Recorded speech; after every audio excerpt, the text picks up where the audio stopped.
The neighborhood was a picture-perfect enclave that prided itself on being the epitome of suburban living. Lined with manicured lawns and blooming flower beds, each house echoed the same architectural design, contributing to an overarching feeling of uniformity. It wasn't just the aesthetics that were carefully curated. There existed a strict homeowners association, HOA, that enforced an array of rules meant to uphold this idyllic standard. From the moment you moved in, you received a thick handbook outlining do's and don'ts, which read almost like a script for life in this community. Residences were monitored, even the color of your front door was subject to approval. Noise levels had to remain low, barbecues and parties were strictly regulated, often leaving residents feeling as if they lived under a watchful eye. It was an atmosphere imbued with conformity, where deviations from the norm were met with swift reprimands from self-appointed enforcers who seemed to take their roles far too seriously. As quaint as it appeared at first glance, this community harbored its share of tensions. Neighbors who dared to stray from established norms would often find themselves at odds with the HOA's resident authority figures, individuals who reveled in wielding power over others. Among them was Karen, a particularly arrogant member known for her biting critiques and insatiable desire to control everything around her. She had made it her mission to uphold compliance in ways that exceeded mere oversight and veered into intimidation. In such an environment, any sign of rebellion would incite alarm. Despite its charming exterior, where subtle whispers of discontent lurked beneath polished smiles, I had always been aware that rules were meant to be challenged. Little did Karen know that before long, her attempts to enforce her vision of perfection would lead her down a path she never anticipated, a confrontation fueled by my unwavering commitment to justice and my profession as a lawyer. As the tension brewed in the neighborhood, it became increasingly clear that not all residents were willing to accept the status quo. Enter me, a lawyer by profession, but more than that, a fierce advocate for justice and individual rights. Growing up in a family of attorneys, I cultivated a strong sense of ethics and a commitment to standing up for what is right. My upbringing instilled in me the belief that rules should serve the community, not stifle its spirit. With several years of experience under my belt, I had navigated a myriad of legal battles, from family disputes to corporate litigation. I had learned the intricacies of the law and how to leverage them effectively, but beyond my legal expertise, I possessed an unwavering assertiveness that often caught people off guard. When faced with an injustice, whether small or large, I felt an instinctive duty to confront it. In this neighborhood, where conformity was both a badge of honor and a cage, I found myself increasingly irritated by the overreach of Karen and her fellow HOA enforcers. The sight of her patrolling the streets with her clipboard like a self-appointed police officer irritated me beyond measure. It was as if she believed her position granted her authority over our very lives. I could no longer sit idly by while she bullied neighbors into submission with her incessant nitpicking and threats of fines. The silent fury among residents echoed my feelings. Many agreed but lacked the courage or means to resist. Yet here I was, a lawyer who understood not only the laws governing our community but also the importance of standing firm against those who would misuse their power. It was time to draw a line in the sand and show Karen that she had inadvertently chosen the wrong person to mess with in this game of control. It was a sunny Saturday morning when my first encounter with Karen occurred, marking the beginning of a series of unwelcome interactions that would reveal her true nature. As I stepped outside to water my garden, I noticed a figure approaching with purpose, clipboard in hand and an expression that radiated self-importance. It was Karen, striding down the sidewalk like she owned the place, her dark sunglasses obscuring any hint of humanity in her gaze. "Good morning," she said, albeit without any warmth. "I couldn't help but notice your flowers are a bit unkempt." Her tone dripped with condescension, and I could sense the glee behind her criticism, as if pointing out my perceived failures was the highlight of her day. I glanced at my garden, a riot of colors carefully arranged to bloom throughout the season. "You mean the flowers?" I asked, trying to keep my tone light despite the irritation bubbling within me. "Yes, exactly," she replied, scribbling notes on her clipboard like a schoolteacher grading an unruly student. "The HOA guidelines specify that all gardens must adhere to a certain aesthetic appeal, and frankly, yours doesn't quite cut it." I took a deep breath, grounding myself in patience. "With all due respect, Karen, these flowers are part of my personal expression. Isn't that what living in a community should be about, embracing individuality?" She raised an eyebrow, clearly unimpressed and unyielding. "While individuality is appreciated," she retorted sharply, "the rules are there for a reason." The conversation escalated as I pushed back against her petty enforcement of rules that stifled creativity and personal freedom. Each word exchanged revealed not just her arrogance but also a deep-seated desire to control every element of our lives. As Karen walked away with dismissive waves of her hand, I felt a mix of anger and determination. This was just the beginning, and I knew I wouldn't let her get away with bullying me or anyone else in our community. Just when I thought my first encounter with Karen would be an isolated incident, things escalated quickly. A few days later, as I was trimming the edges of my yard, Karen marched up to my property line, her clipboard once again clutched tightly in her hands. The sun glinted off her oversized sunglasses, but it was the steely look in her demeanor that made my stomach twist. "Excuse me," she called out, her voice dripping with authority. "We need to discuss your fence." I felt a surge of irritation rise within me as I set down my shears. "What about my fence?" I asked, genuinely perplexed. "It's infringing on the community regulations regarding property lines," she stated, flipping through pages on her clipboard like an overzealous judge reviewing evidence. According to her calculations, my modest wooden fence encroached 5 inches onto what she deemed common territory, though there were no visible markers indicating where one lot ended and another began. I struggled to contain my laughter at the absurdity of the complaint. 5 inches? Are we really going to quibble over that? My fence has been here for years without issue. Yes, but rules are rules, she insisted, brushing off my argument with a wave of her hand. If everyone started ignoring tiny violations like this one, where would we end up? In that moment, I realized just how fixated she was on asserting dominance over the neighborhood norms. The underlying absurdity of the situation struck me. This wasn't merely about property lines, it was about control and compliance for compliance's sake. I knew I had to stand firm now more than ever, not just for myself but for other neighbors who might feel equally oppressed by her petty enforcement. "I'll have you know," I replied evenly, "that I plan to keep my fence just where it is." With that declaration, the conflict was officially ignited, and there was no turning back. What began as a personal dispute quickly escalated into a community-wide spectacle, with Karen rallying other HOA members to support her cause. Days after our confrontation about the fence, I started receiving formal notices in my mailbox, documents that smelled of authority and intimidation. Each letter was meticulously crafted, detailing various alleged violations that not only targeted my fence but now included my unapproved garden decorations, the color of my mailbox, and even reports from neighbors about my excessive lawn maintenance. It seemed as though Karen had orchestrated a witch hunt, with her fellow HOA members eagerly jumping on board, emboldened by her condescending demeanor and relentless pursuit of compliance.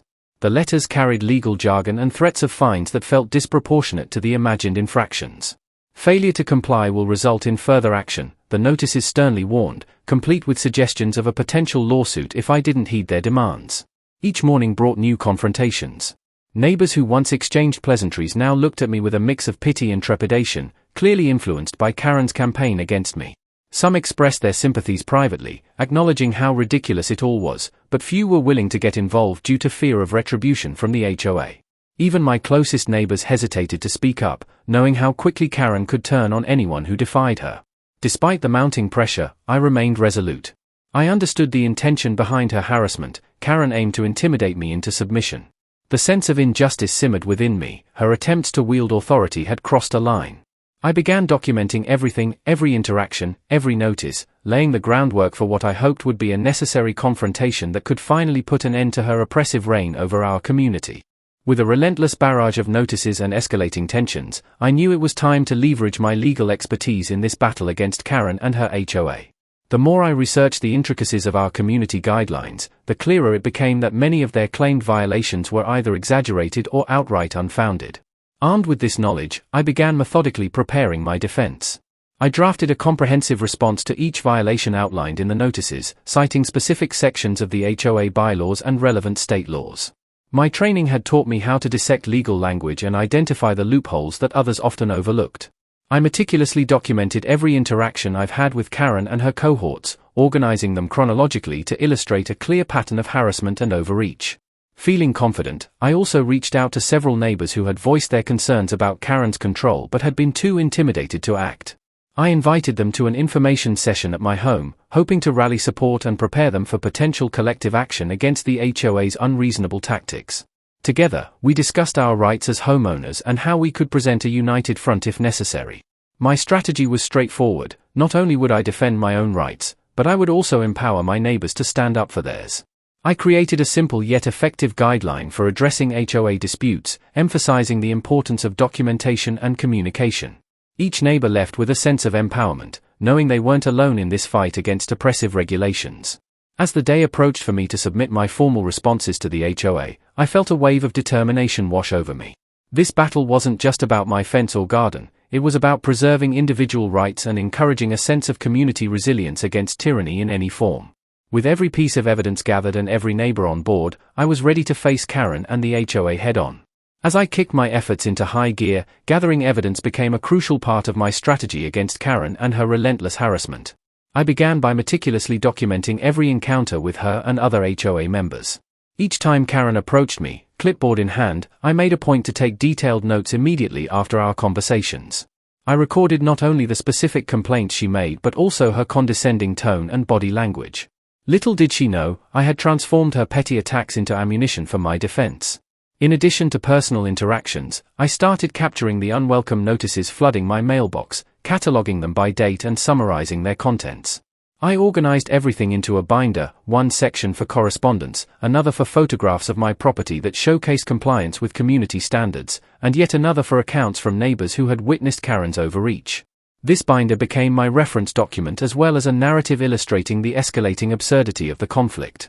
Consulting with fellow neighbors proved invaluable as well. I reached out to those who had previously confided in me about their own frustrations with the HOA's authoritarian tendencies.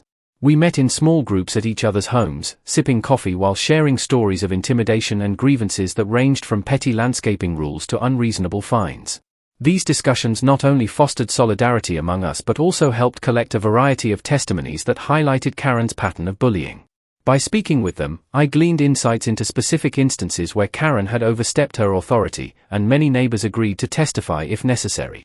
This sense of shared purpose invigorated my resolve. We were no longer isolated victims but a collective force ready to push back against oppression. As we shared ideas on how to effectively communicate with the HOA, it became clear that our unified voices would be instrumental when it came time to confront Karen's reign of terror in our once peaceful neighborhood. The day of the HOA meeting arrived, and the atmosphere was thick with anticipation. Neighbors filled the small community center, the air buzzing with whispered conversations about the ongoing conflict with Karen. My heart raced as I stepped up to the front of the room, armed with my meticulously organized binder, a visual testament to the absurdity of Karen's claims and my unwavering resolve. As I stood before the board and my fellow residents, I could feel Karen's eyes boring into me from her seat at the front, her expression a mix of disdain and disbelief. The tension was palpable. I began by addressing the board directly, laying out my case with precision and clarity. Today, I want to discuss not just my own situation but also how we can protect our rights as homeowners against unwarranted harassment. I presented evidence of Karen's complaints regarding my fence, emphasizing how they were based on exaggerated claims and a lack of any clear property demarcation. I highlighted specific sections of our HOA bylaws that supported my position, pointing out that many of these rules were intended to foster community spirit rather than stifle individuality. Each piece of evidence I displayed, the photos of my yard, documented interactions with Karen, and supportive testimonies from neighbors, painted a comprehensive picture of how her actions had created an oppressive environment. As I spoke, murmurs rippled through the crowd. It was clear that many residents resonated with my message. They nodded in agreement as I shared stories of their own experiences with Karen and how her overreaching authority had affected them. Karen attempted to interject several times, insisting that no one could simply ignore the rules she claimed were in place for our benefit. However, I calmly countered her assertions, demonstrating how her brand of protection had turned into bullying. As the meeting progressed, it became evident that support for my stance was growing among residents who had once felt powerless.